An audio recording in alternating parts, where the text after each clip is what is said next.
พี่น้องเอ้ยมื้อนี้ก็เมื่อยใจพี่น้องเอ้ยได้ข่าวบ่ค่อยดีพี่น้องเอ้ยเนาะกับครอบครัววะละเนาะก็คือทางอ้าวพี่น้องเอ้ยนี่ก็ได้กินเห็ดพิษพี่น้องเอ้ยเบื่อเห็ดอันตรายเนาะพี่น้องเอ้ยนี่ซื้อข้าวของมาฝากเพิ่นเนาะ2-3มื้อแล้วล่ะพี่น้องเอ้ยเนาะสิเข้ามาเยี่ยมยามก่อนพี่น้องโธ่อันนี้ก็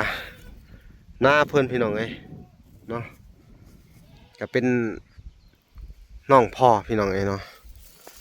สักเศษจังไดพี่น้องเดี๋ยวสิขึ้นมาเยี่ยมยามเพิ่นก่อนเนาะอันนี้เพิ่นก็อยู่กับลูกกับหลานพี่น้องเอ้ยเพิ่นเป็นตะโกงพี่น้องเอ้ย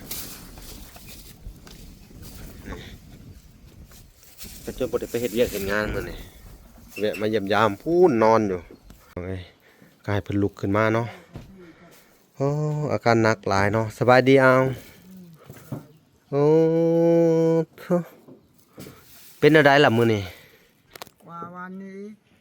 นักบ่บ่สบายเนาะเป็นไข้ขึ้นมาเลยบ่ไปเจ็บคอนี่เจ็บหลังแล้วก็เจ็บหัวนี่นั่นลูกบ่ได้ลูกบ่ได้เลยมื้อนี้ก็ซื้อมะเงาะมาฝากเด้อซื้อเงาะกับมักสลิพี่น้องเอ้ย เบื่อกินกับเฮ็ดอันนั้นบ่จักเฮ็ดตัวไรคือเฮ็ดมันออกจากคือเฮ็ดละโงงนี่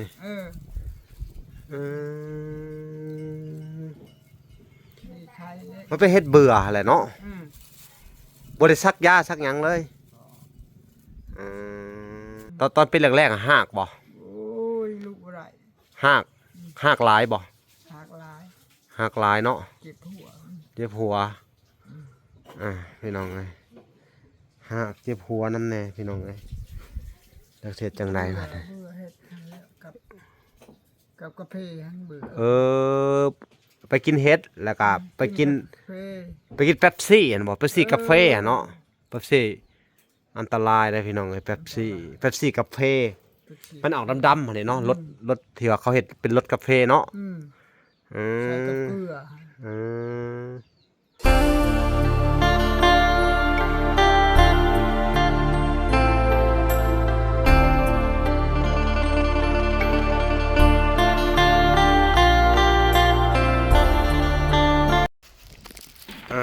พี่น้องเอ้ย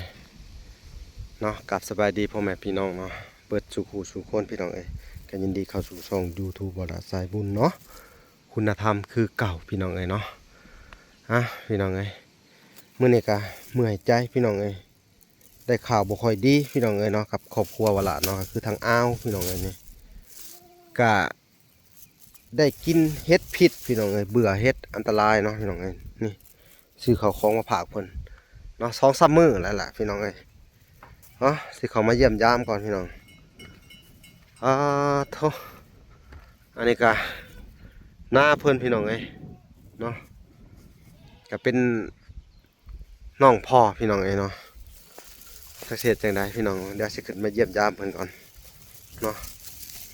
อันนี้เพิ่นก็อยู่กับลูกกับหลานพี่น้องเอ้ยเพิ่นเป็นตะโกงพี่น้องเอ้ยนี่จนบ่ได้ไปเฮ็ดเวียกเฮ็ดงานมื้อนี้แวะมาเยี่ยมยามพูนนอนอยู่เดี๋ยวจะให้เพิ่นนุ่งเสื้อก่อนพี่น้องเอ้ย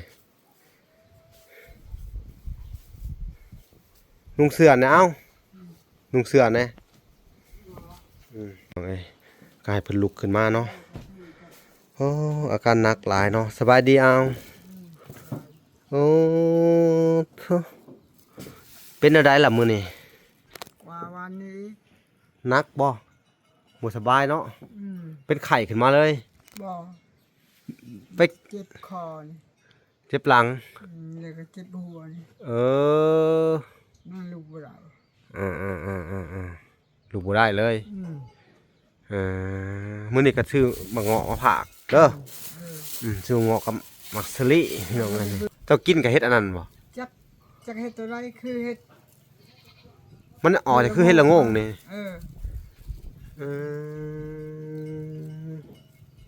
มีใครมันเป็นเฮ็ดเบื่อแหละเนาะบ่ได้ซักยาซักหยังเลย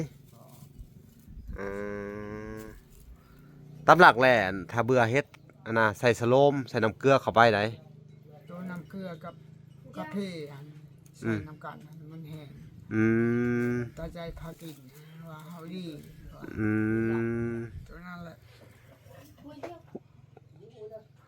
อันนี้คืออาการแรกๆเฮาเป็นจังได ไข่แน่ใครแน่เนาะตอนเป็นแรกๆหากบ่ โอ้ยลูกบ่ได้ หากหลายบ่ หักหลาย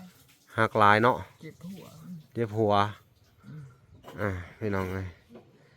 หากเจ็บหัวน้ำแน่พี่น้องเอ้ยจักเฮ็ดจังไดบัดนี้ เบื่อเฮ็ดให้แล้วกับกาแฟหันเบื่อ ไปกินเฮ็ดแล้วก็ไปกิน กาแฟ เป๊ปซี่อันบ่เป๊ปซี่กาแฟเนาะเป๊ปซี่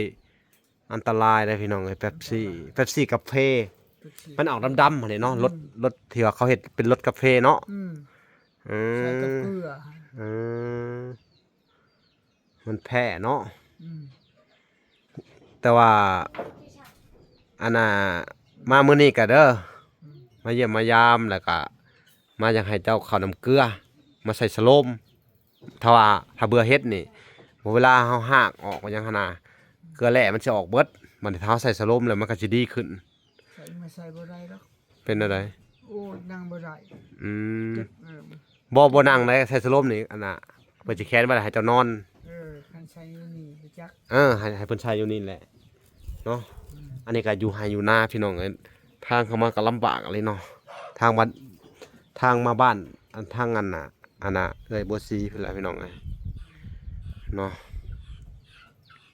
หาก หักให้หลานมื้อซื่น หากเนาะ หัก อืม ไข่ กิน กว่าหวานนี้ กินข้าวแล้วบ่ กินแหละ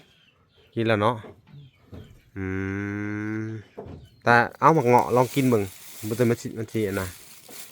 นี่ลองแกะกินเบิ่งนี่ตัวนี้หวานนี่หวานแบบว่าสิมีแห้งโลด กินนี่ไม่ให้ ตัวนี้มีแห้งเนาะพี่น้องเอ้ยจะสิว่าจังไดบ้าง คุณเจ็ดมือนี่แหละ เจ็ดมื้อแหละ เจ็ดมือแกเป็นมา อืมถ้าบ่ เคยอยู่ในข่ายหันก็เจ็ดมือก็ยังบ่ดี อื ท ม หารทหารเขาหักนะ ทหารฮะ เบื่อเบ็ด เบื่อเฮ็ดคือกันนะ เจ็ดมือยังบ่ ช่วงนี้เฮ็ดเบื่อมันหลายจะไปหากินโลๆเล่ๆเนาะบางเทื่อนี่แหละอันน่ะคนอื่นเก็บให้เวลาหนึงบ่กอยากกล้ากินปานใดพี่น้องเอ้ยบางเทื่อเด็กน้อยเขาไปเก็บเนาะเขาบ่ฮู้เขาเก็บใส่รวมกันเบิดเลยนะมีความเสี่ยงการกินเห็ดกินหอนนอนพักผ่อน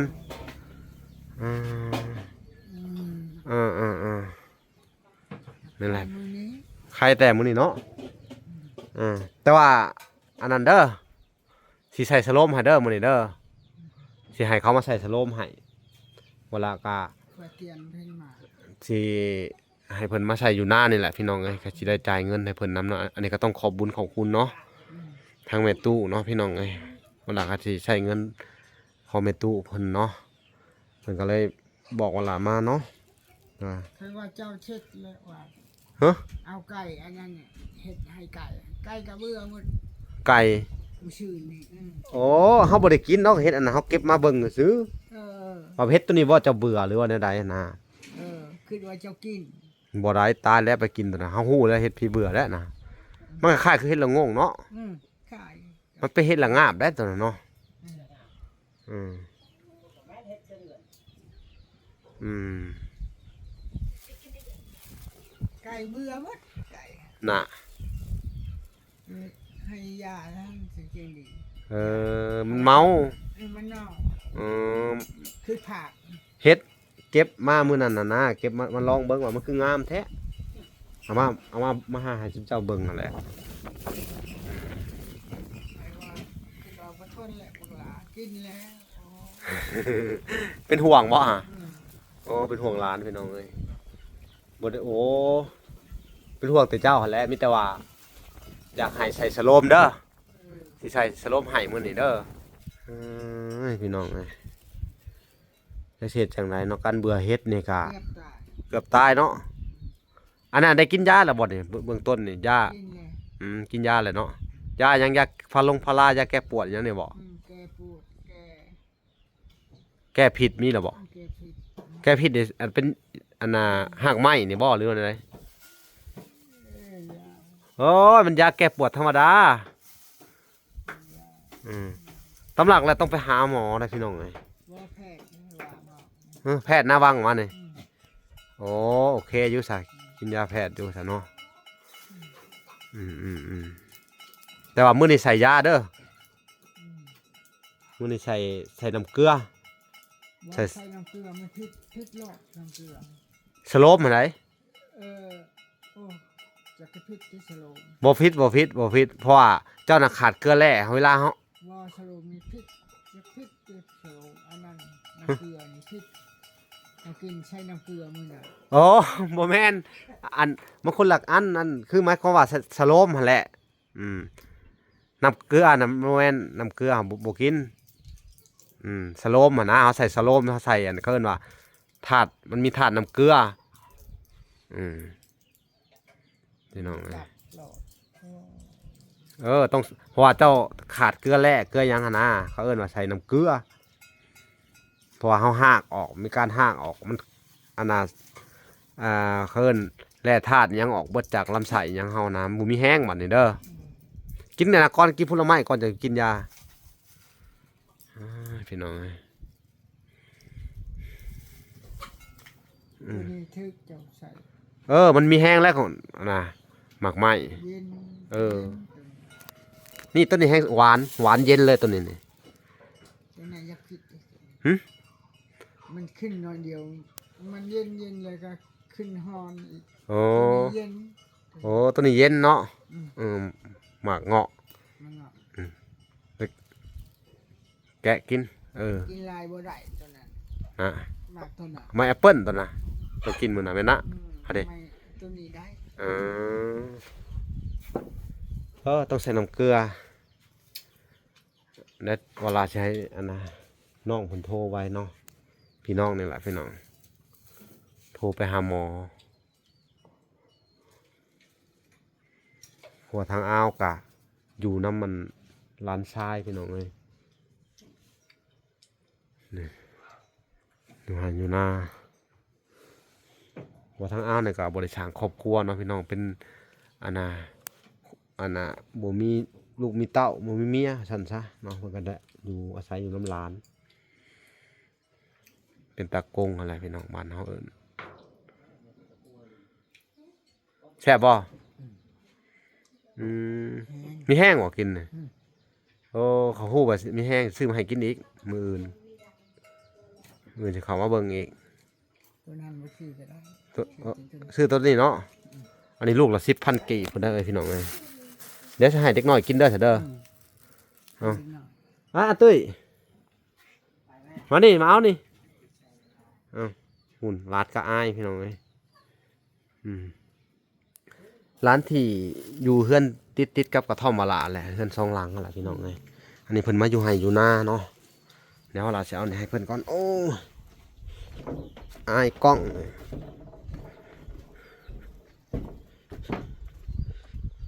เขาก็เห็นยังกินน่ะนี่ ไปใช่แหละเอาตุ้ยนี่แซ่บมากอันนี้นี่อ้ายนี่พี่น้องมื้อหน้ามา นี่หมาบักใหญ่เอ้าอายโอ้ตายแหละอันนี้ก็บ่ใส่เสื้อพี่น้องเอ้ยบ่ได้ถ่ายเพิ่นดอกนี่แหละพี่น้องเอ้ยมันเพิ่นอยู่กะเนาะคือว่าเครือญาติเนาะเครือญาติอันน่ะคือว่าน้องพ่อกะเป็น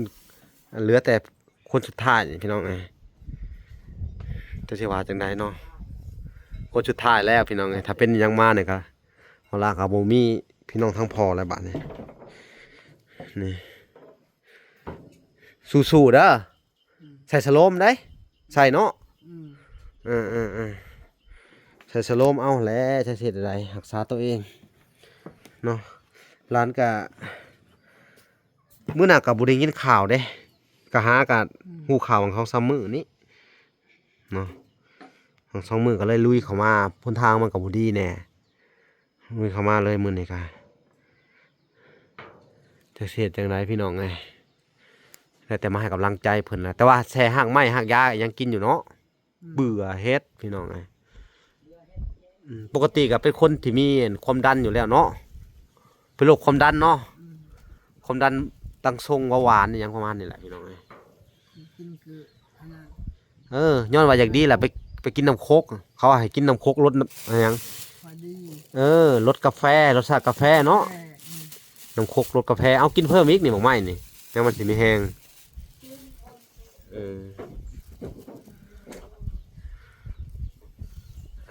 พี่น้องไงจะหน่อย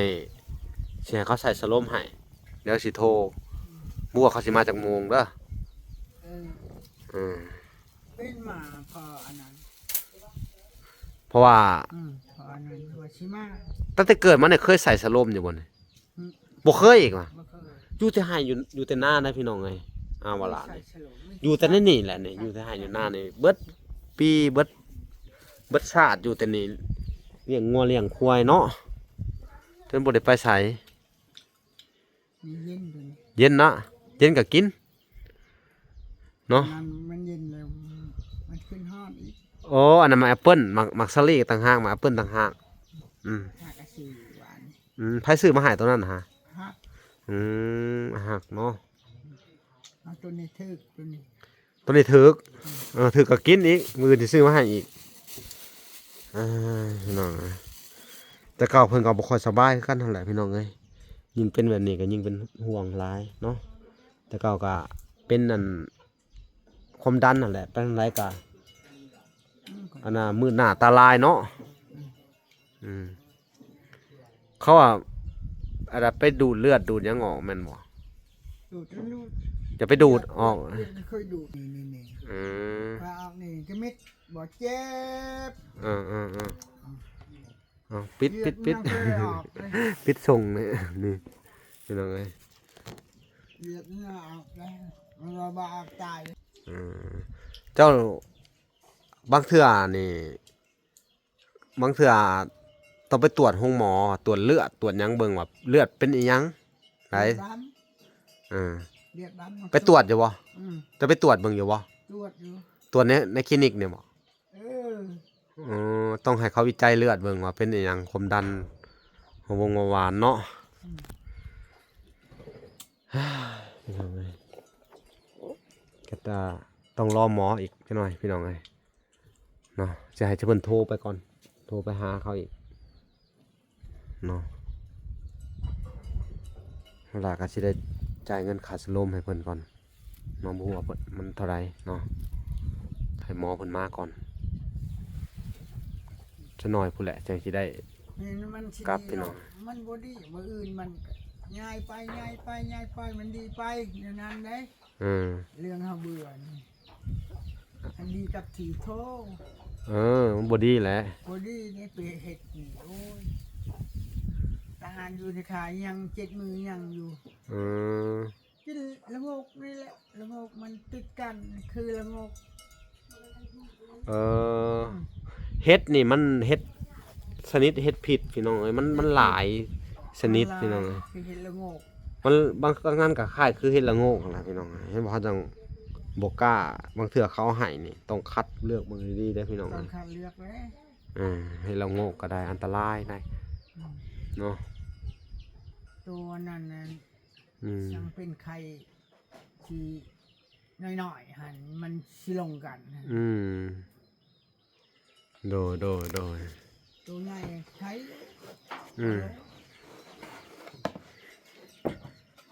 นี่แหละพี่น้องเอ้ยเดี๋ยวถ้าแพทย์เพิ่นมักใส่สโลมให้ก่อนบ้านเนี่ยพี่น้องเอ้ยทางแพทย์เพิ่นก็มาแหละพี่น้องเอ้ยมีแพทย์ชุมชนพี่น้องเอ้ยเนาะแพทย์เลาะซักยาแพทย์เลาะใส่น้ำเกลือเนาะพี่น้องนี่ก็ใช้เพิ่นใช้ ตัวน้ำพี่เกิดกันเกิดน้ำคุกเกิดกันชอบสี เพิ่นก็สิใส่สโลมให้เนาะ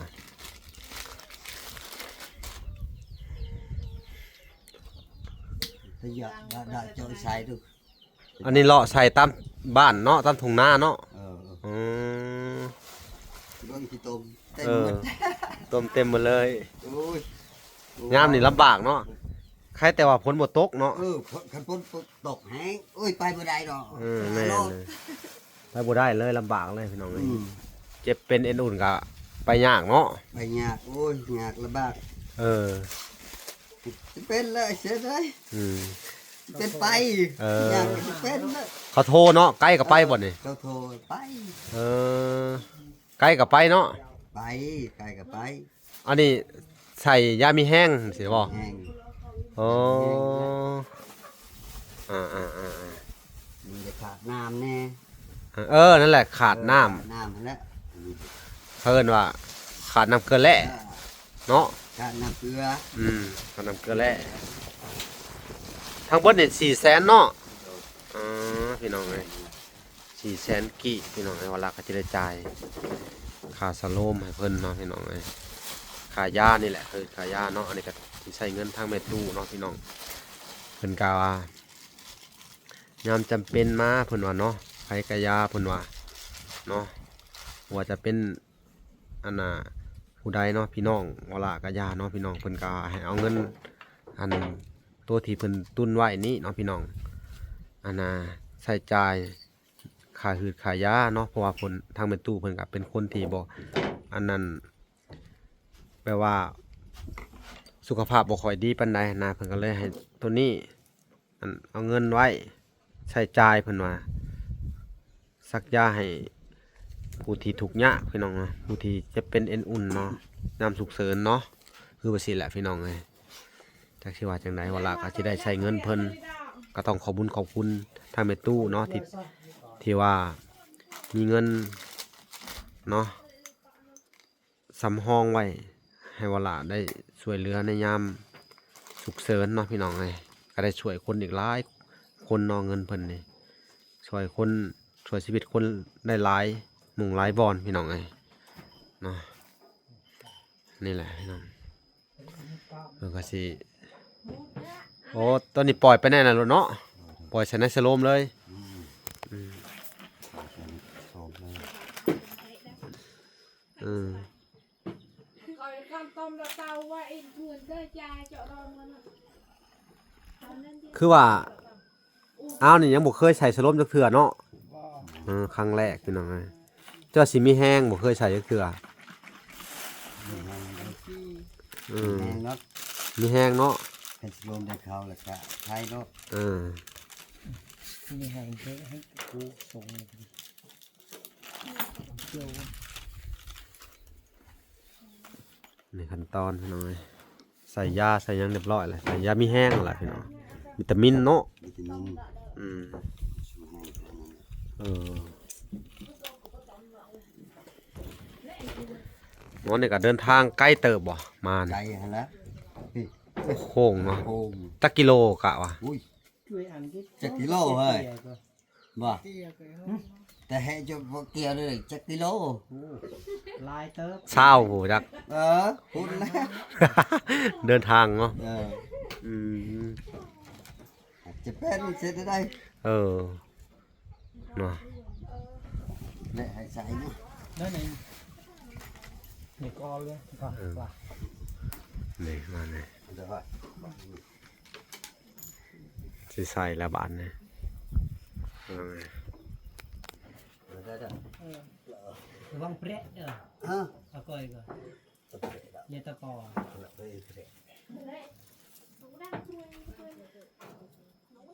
Tôi lấy xin con nó không được đâu. ยาตุยดังตัว นะเตียกระเตียเตียกระเตียเตียก อันว่าชอบดกมันน่ะ Kita dah. อ๋อเนี่ยกูก็ยืย Con nó tao chưa. À tao còn tròn rồi. นี่พี่น้องเอ้ยหมอกำลังสิเจาะใส่สายสโลมเนาะ Tao lại cũng như một tiền rồi. Tôi lại cục xì xì. Có tiền gì? Là bật thế. ร้องหน่อยเดี๋ยวโอ้กูเซ็งกองกูเลย เ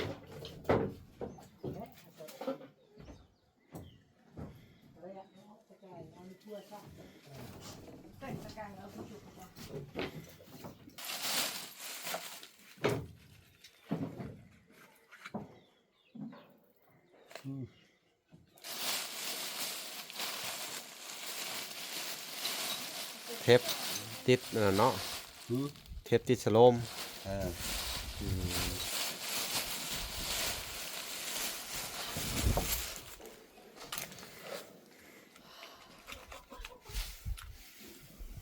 เจ้าตาคืออะไรดำนะ cứ ta đập ไอ้โยงแยงๆนะนั่งนอนคืออะไรนอนดูตัวเอง มันจะเข้าตอนจะ nhau ตื่น พี่น้องเอ้ย nè ขั้นตอนนี่แหละเราก็ต้องเตรียมเทปไว้พี่น้องติดแผลพี่น้อง เจ้าไอ้ข้างแล้วต้องตกนะปกติอ่ะปกติ อันเนี้ยน่ะแอลกอฮอล์เนาะ xăm đi สำลีแอลกอฮอล์อ๋อ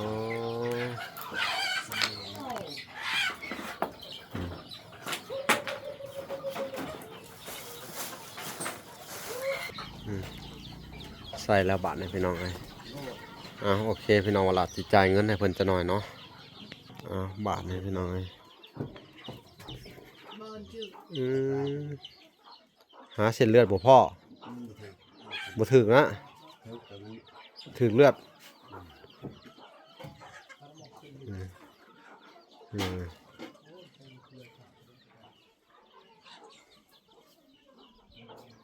ปาดนี่พี่น้องเอ้ยติดตั้งสโลมเสร็จเป็นทีเรียบร้อยเนาะ